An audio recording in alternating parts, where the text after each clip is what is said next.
Welcome to the Working Tools podcast, where today we will continuing our discussion of Chapter 5 of Freemasons for Dummies, how the Freemasons are organized, who does what, and why.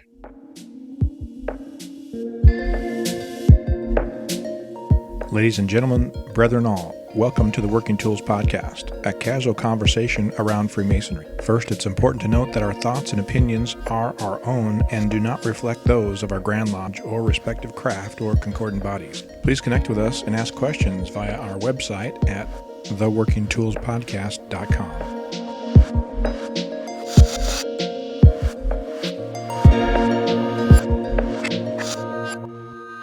Today on the Working Tools podcast, we have our usual host of hosts. We have very worshipful brother David Colbeth, who's a member of King Solomon Lodge number 60 in Auburn, Washington. Brother Craig Graham, who's a member of Kalamalka Lodge number 160 in Vernon, British Columbia. Very worshipful brother Stephen Chung, who is a member of Prince Charles number 153 in Kelowna, BC. And I am very worshipful brother Matt Appel, and I'm a member of Mill Creek number 243 here in Montlake Terrace, Washington. And we left off just before the Masonic bling section, which I famous last words, I kind of feel like we've been talking about a lot. We had a whole episode on aprons a year or two ago, and we were just talking about the past masters medals that BC and Yukon does as a tradition for immediate past masters.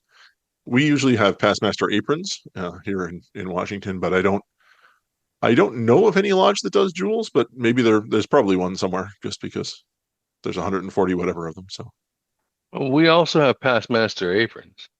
Oh, okay. So you do get a past master's apron. It's the same as the worshipful master's apron, except it doesn't have the square in the middle of it, the insignia, and then you also get your jewel. So there's no insignia?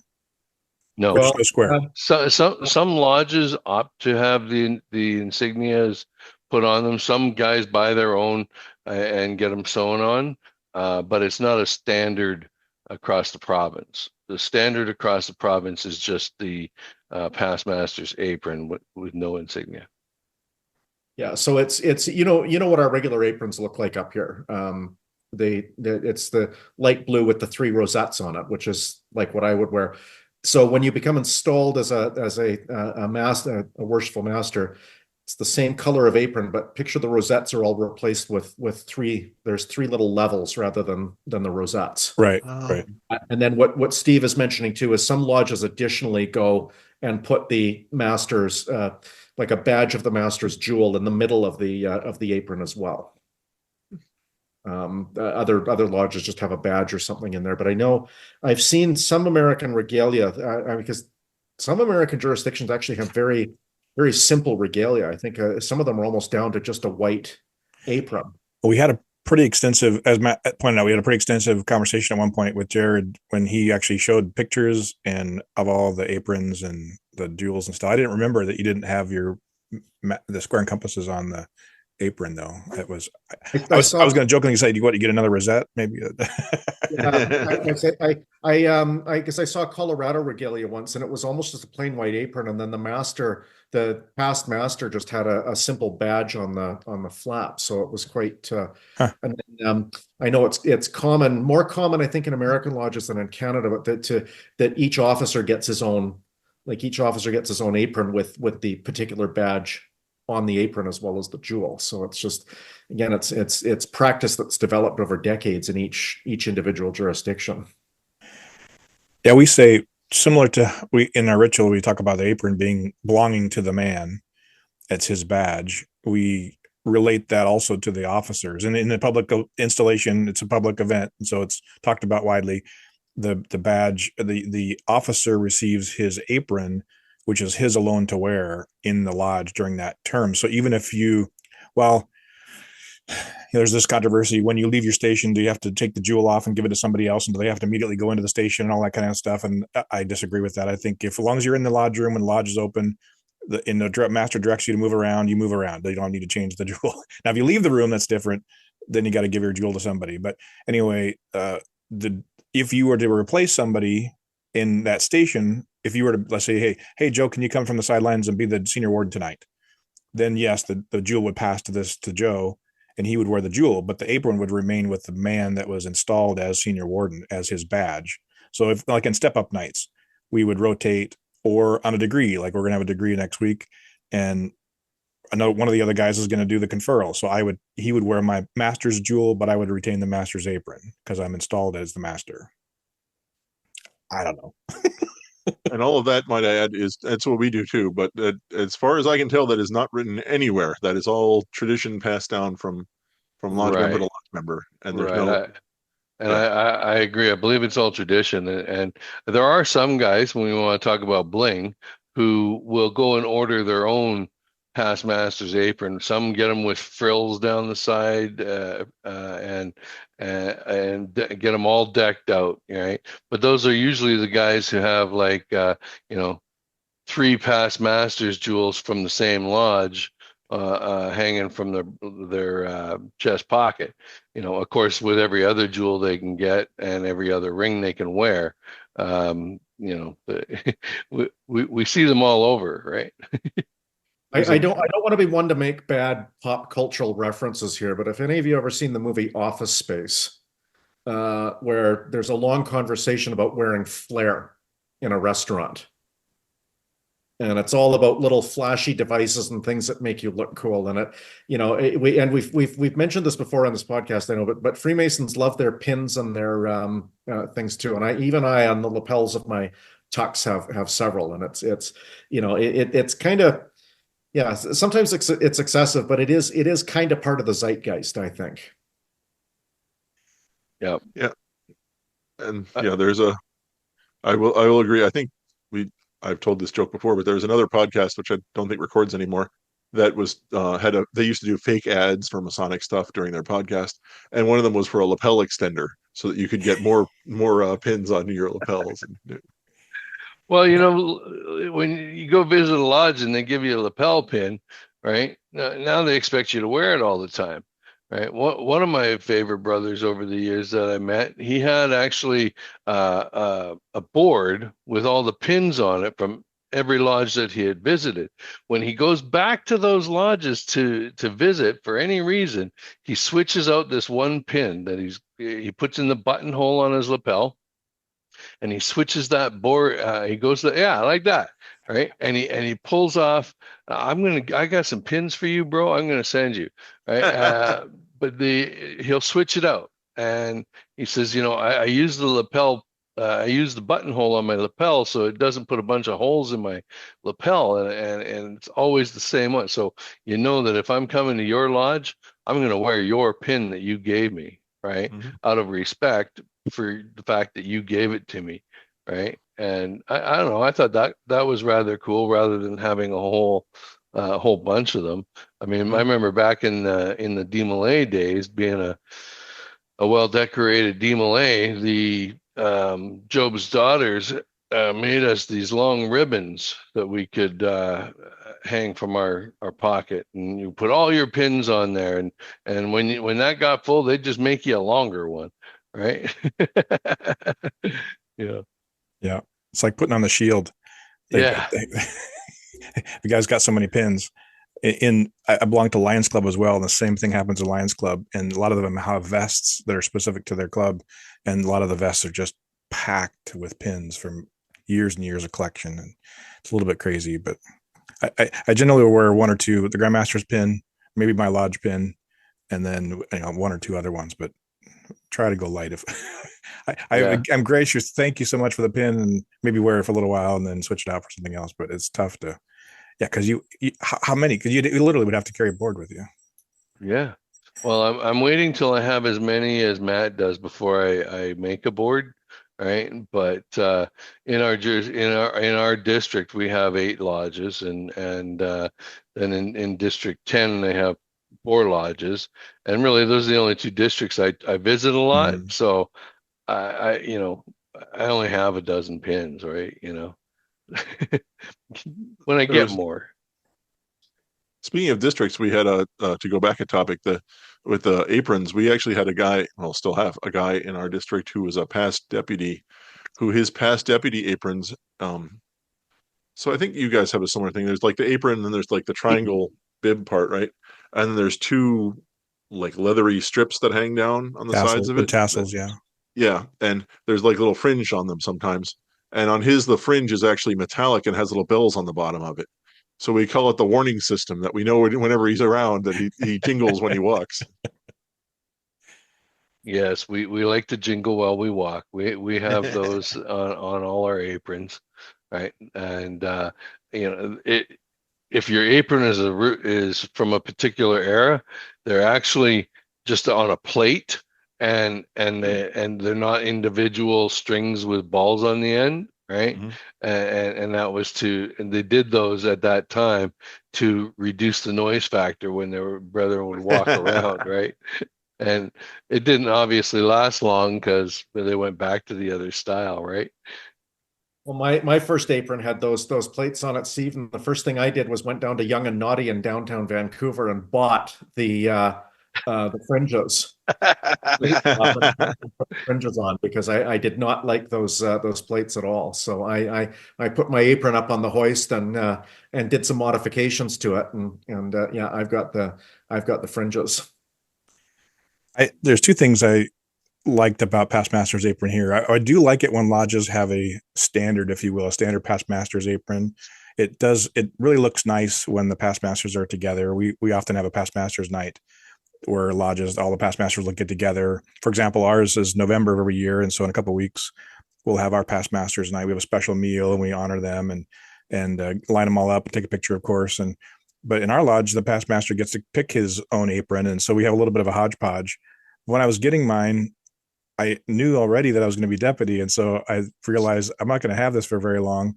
So now I wear my deputy's apron most of the time if I'm out traveling, but so I really only wear my past master's apron once or maybe twice a year. It's a little bit silly to have it, honestly, but I do like it when I go to lodge and they all have the same past master's apron, so you can easily see in a crowd that the past masters. I do think that's a nice feature. I kind of wish we did that, but Yeah, The it's first time I interesting. visited a lodge that wasn't my own was another lodge here in the district, and they had the visitor aprons are up on a sort of holder thing, and on one side they were just white, and on the other side they were white and had blue trim, and they were not very new, so there was a symbol that was not sewn on it, but it was like sort of printed on it, and some of it was worn off or whatever. I didn't really pay attention. I showed up at the lodge. I grabbed an apron. I slapped it on. I went and sat down in the lodge. I was all excited to be a new master mason visiting another lodge. And about halfway through the lodge meeting, the guy next to me leans over, and I was 30, so relatively young for a mason and he leans over to me and goes, "Wow, you're really young to be a past master." And I went, "What do you mean?" And he goes, "Well, you're wearing the past master's apron." And I was like, "Oh, yeah."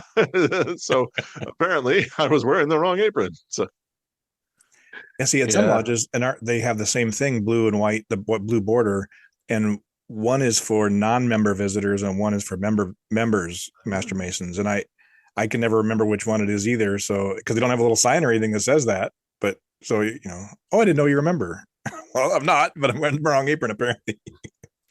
Yeah, and now it was funny. I just picked up the apron case from a brother who's passed on to the Grand Lodge above, and his wife said, "Well, what do I do with all this?" And I thought I'd give it back to the lodge, so I picked it up, and I said, "Man, this apron case is heavy." Right, and I open it up, and there's his white entered apprentice apron that he gets, the basic lambskin apron, and then there was his master mason apron, and then there was his past master's apron, and then there was his very worshipful brother's apron, and then there was his right worshipful brother's apron, and then they had his aprons, the three aprons that he had from the York Rite, and a sash, and then of course all of his jewels.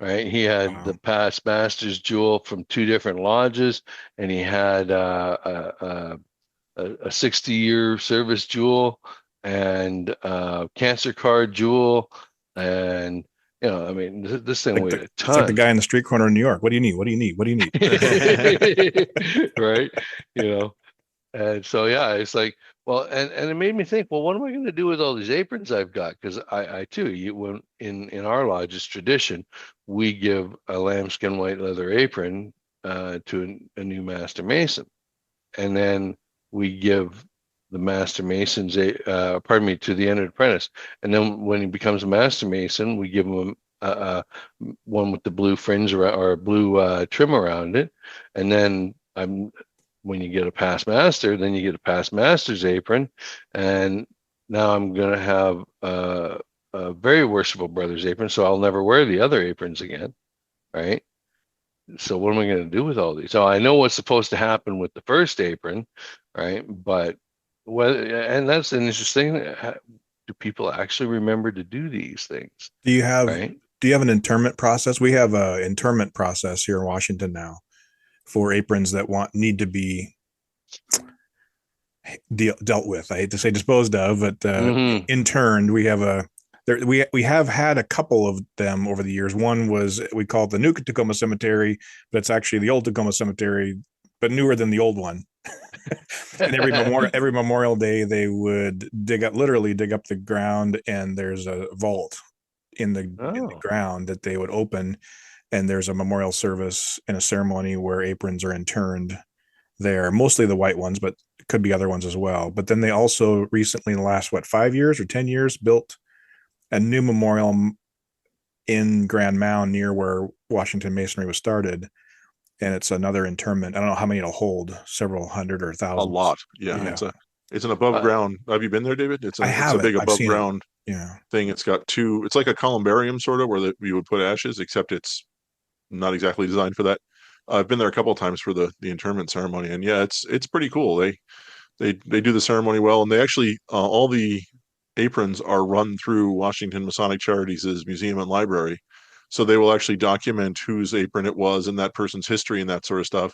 And then before they get interred, they're all numbered and labeled, so they know which one it is, and then they can look, if for whatever reason they wanted to look up the history later, they could look it up and see whose it was and what lodge they're a member of and that sort of stuff. Yeah, and I don't know of anything like that here. I mean, typically, there's a few brothers from Vernon that go to Cuba on an annual basis, and they usually take up a collection of old aprons, because in Cuba, when you go there, there's just a stack of aprons at the where the porch book is. Doesn't matter if you're past master or whatever; they don't represent rank. They just, you got to wear an apron, right? And so, because getting that material over there is very challenging, they happily take the donations from us here. I think the last few days, just having power out there is challenging. It sounds pretty dire. Yeah. I mean, my white lambskin apron will get cremated with me. It's in the instructions in my will already, right? So that's what's supposed to happen. That's what's going to happen, and I'll have a full Masonic service as well, right? But the rest of them, they'll probably just go back to the lodge for being recycled, if whatever they want to do with it, or if they want to take it to Cuba. Oh, am I muted? No, you're not muted. No, I'm muted. I'm sorry. I'm laughing at myself. Mine better be framed in a picture. Well, before we probably should get on to this next section on what's a regular lodge, recognized lodge, before we spend another 3 weeks on this. So yeah, we talked briefly about Grand Masters and how the Grand Master is sort of the president of the club at a state level. We've talked about this before on the show, but just to run through it. So for instance, in Washington, there's a Grand Master of Washington, and there's a Grand Master of Idaho, and there's a Grand Master of British Columbia and Yukon, and there's a Grand Master of there's 3 Grand Masters of Germany, so that's probably a bad choice. But they're different places have either states or the whole country in some cases have a Grand Master, and in theory they're all equal. There's no overarching organization of worldwide Masonry, and there's no like whatever Grand Lodge, Supreme Lodge of the United States or whatever. It's been tried a couple times. You're not a 99th degree Mason yet? Come on. This is true. Maybe I'm just not high enough to know about it. But there is, I will say, the Grand Lodge of England, the UGLE, is sort of looked to, the way I like to phrase it is, they're sort of the older brother of the crowd. Like, they're sort of deferred to on some things, or shown a little extra deference. That's the word I'm looking for, which is the same word twice, I guess. But anyway, people look to them for answers sometimes on things, and that's because they were the first one. But or they were the reunion of the first one with the second one, or however you want to look at that. But anyway, the point is that there are all these Grand Lodges, and they're equal to each other. And essentially, one of the things that makes a Grand Lodge the Grand Lodge is that they will talk to each other. And so the Grand Lodge of Washington, the Grand Lodge of Idaho, and the Grand Lodge of BC, et cetera, will all have amity with each other, or they will, have set up a process by which Masons can visit each other in other jurisdictions, and can essentially, we say, yeah, we're real Masons. Are you real Masons? Yeah, you're real Masons. Okay, then let's have a Mason meeting. And every once in a while, you hear about some Grand Lodge or other which is behaving badly, or some Grand Lodge that gets annoyed with another Grand Lodge and says, well, we're withdrawing recognition of that Grand Lodge, kind of thing. And I think that's what we're getting into in the regular and recognized section here. And yeah, there's a whole series so in the Grand Lodge of Washington's Washington Masonic Code, there are rules of what the requirements are before we will recognize another Grand Lodge. And there's a process, and there's a fraternal correspondent, and there's a whole thing. But essentially what it boils down to is there are certain rules, and they say the Grand Lodge of Idaho, they look like real Masons to us. Welcome, brother. And the Grand Lodge Nationale de Francais, they're real Masons, but the Grand Orient of France, I don't know about those guys. So there's this protocol for who we consider to be regular recognized Masons and who we don't. Yep. Basically, he does have a little list of generally accepted regular recognition criteria. A little further in the book, kind of a bulleted point. I won't go through them. You can read them or take a look at them. But yeah, and I think as close, we talked about it before, as close as you might get to any kind of organized structure is the Conference of Grandmasters North America and or International Conference of Grandmasters, where they get together and they talk about stuff. There's no agreements made, right? But they generally talk about things. The Grand Secretaries have a secret meeting, though, and I think they might agree to things, which we talked about before. The Secretary is the most important person in the lodge. So. Well, and that's where they get together and they share best practices and exactly. and things like that to promote the welfare of Freemasonry.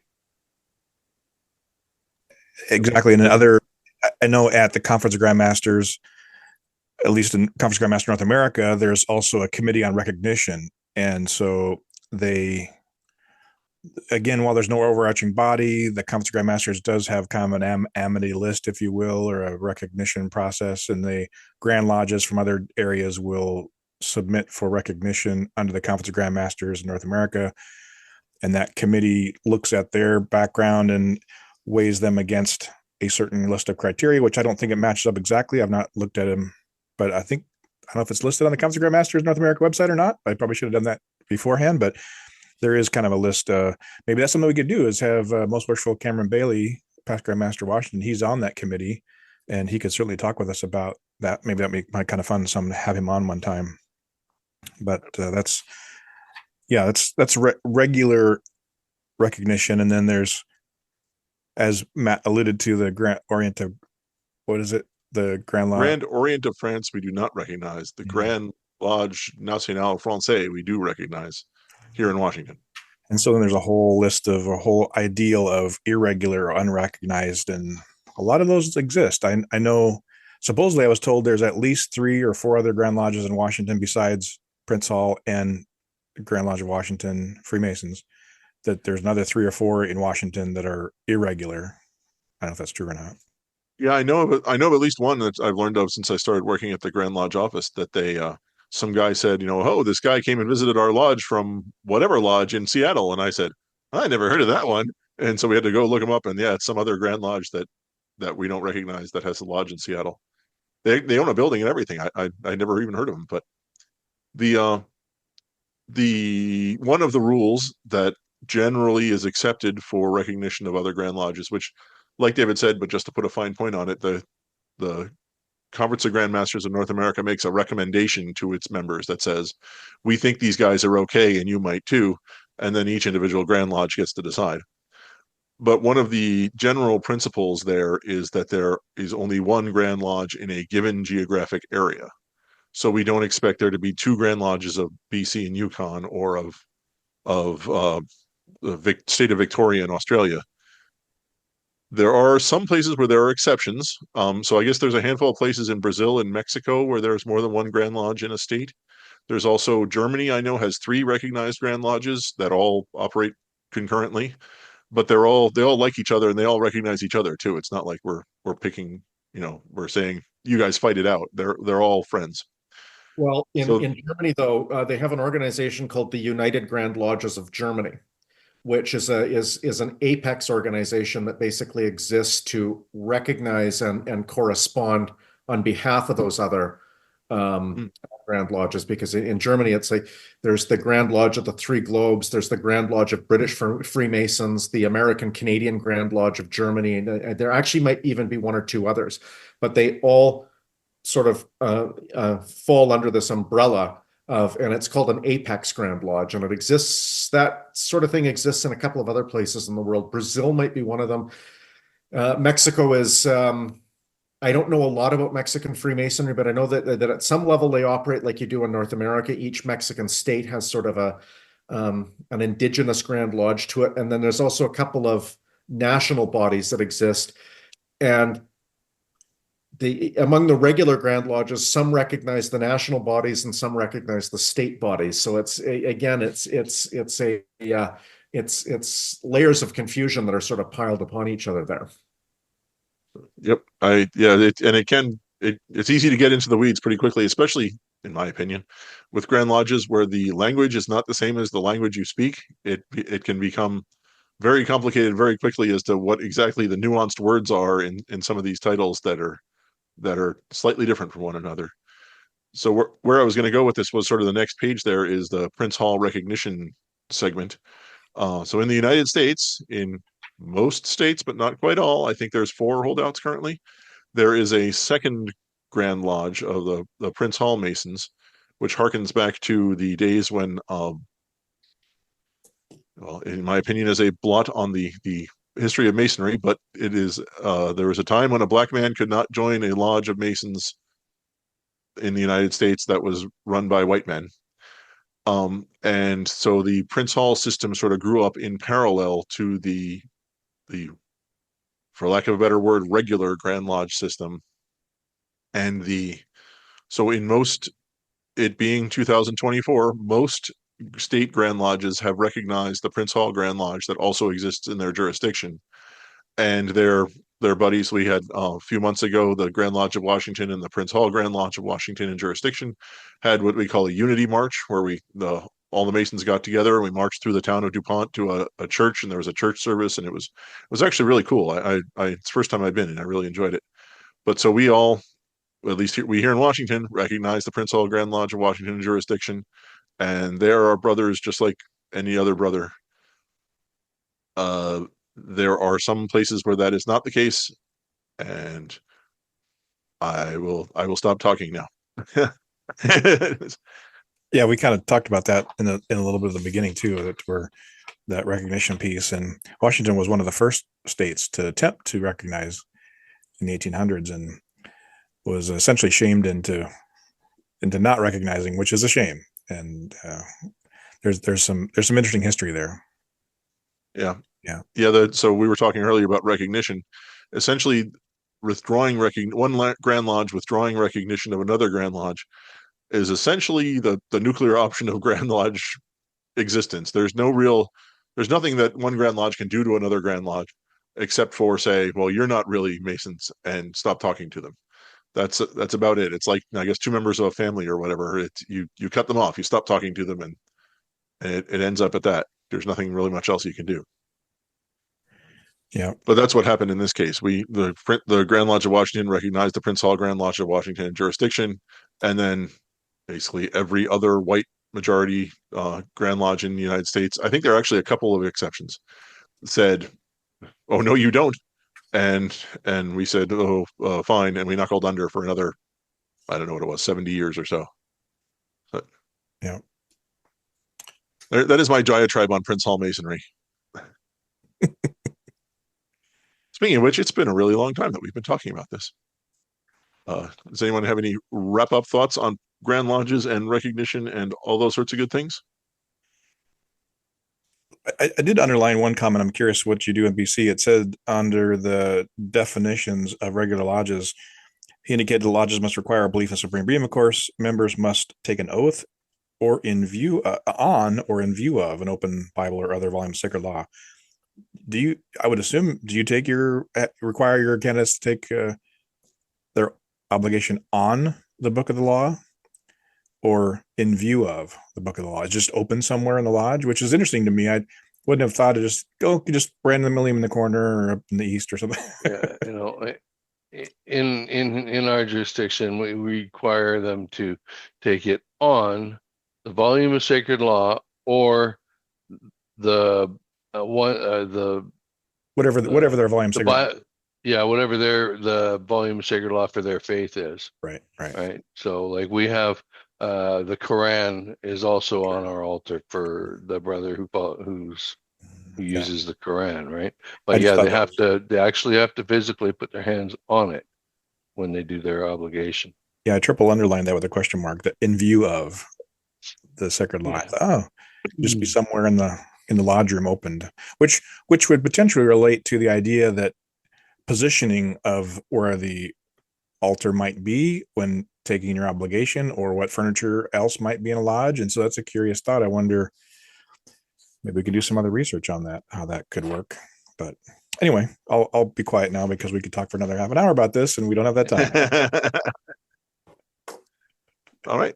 So with that, as always, please, we enjoy your comments on the most of your comments on the YouTube and the and emails and such. Please let us know what you think of the topic, or if you have frankly, if you're one of the lodges that it's in view of, I'd be curious to know how exactly that works.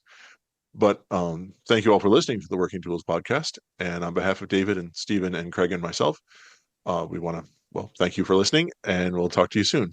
Goodbye.